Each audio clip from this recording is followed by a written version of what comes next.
ప్రతి నెల రాష్ట్రంలో జరుగుతున్న కాంట్రాక్టులు పనులకు బిల్లులు చెల్లించాలంటే 1000 కోట్లు కూడా దొరకడం లేదు, 1000 కోట్లు కూడా రావడం లేదు. 600-700 కోట్ల రూపాయలు ఇచ్చి 10 ఏళ్ల నుంచి వేయని రోడ్లు ఊర్లలో ఇవాళ గుంతలు పడ్డాయి.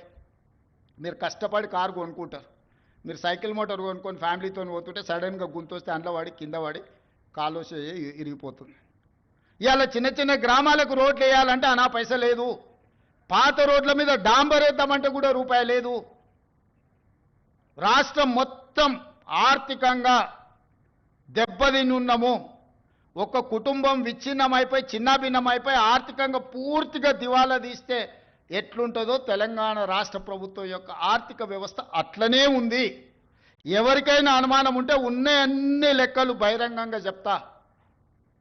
ఉద్యోగ సంఘాలు అందరు రాండి, ఆర్థిక శాఖ అధికారి దగ్గర కూర్చోండి, ఆర్థిక మంత్రి దగ్గర కూర్చోండి, సహకరించండి. నేను ఇవన్నీ ఎందుకు చెప్తున్నా అంటే మిమ్మల్ని సహకరించమని అడగడానికి చెప్తున్నా. మీరు సమరం చేయడం కోసంగా సమరం చేస్తా అంటే ఎవరి మీద చేస్తారు? నేను మళ్ళీ చెప్తున్నా, నేను కోసినా కూడా ఇంతకంటే ₹1 ఎక్కువ వెళ్ళదు. బజార్లో ఎవడు నమ్మతలేడు, మొత్తం దివాలా తీసింది. 11% మితికి తెస్తాడే, 3-4%కి రావాల్సినోడు ఎవడన్నా ₹10 మితికి డైలీ ఫైనాన్స్ తెచ్చుకునేటోడు ఉంటాడు చూడు బజార్లో, అంతకంటే ఎక్కువ అధ్వానంగా అప్పులు తెచ్చిపెట్టిండు ఆయన.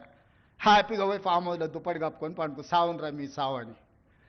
3 నెలలకు ఒకసారి బయటకు వస్తాడు, తిడతాడు, పోతాడు. అది ఫెయిలు, ఇది ఫెయిలు, ఇది ఫెయిలు, అది ఫెయిల్ అని. ఆయనకేముంది? ఆనందంగా ఉంది. ఆ చెప్పేటప్పుడు ఫేస్లో ఎంత ఆనందంగా అనిపిస్తుంది అంటే, రైతు బంధు ఫెయిల్ అనగానే ఆయన ఫేస్లో ఇట్లా బల్బు 1000 వోల్టుల బల్బు వెలిగినట్టుంది. ఎవడైనా బాధపడతాడా? అరే ఏదన్నా తప్పు జరిగింది, ఎవరికైనా రాలేదంటే బాధతో చెప్తాం మనం.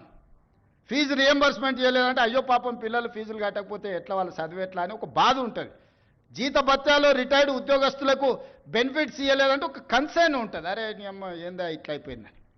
వారి ఫేస్ చూడండి, ఫెయిల్ చెప్పేటప్పుడు ఇది ఫెయిల్, ప్రతి ఫెయిల్ వెనకాల ఒక 1000 వోల్టుల బల్బు వెలిగినట్టు వెలుగుతుంది ఆయన ఫేసు. ఏం పైశాచిక ఆనందము! ఈ విధ్వంసం మీరు చేసిందే కదా, ఈ ఆర్థిక విధ్వంసము. 3 లక్షల కోట్ల బడ్జెట్ పెట్టాను. మరి నువ్వెట్లా ఇవన్నీ హామీలు ఇచ్చినావు అని ఒక ఆయన అడిగాడు.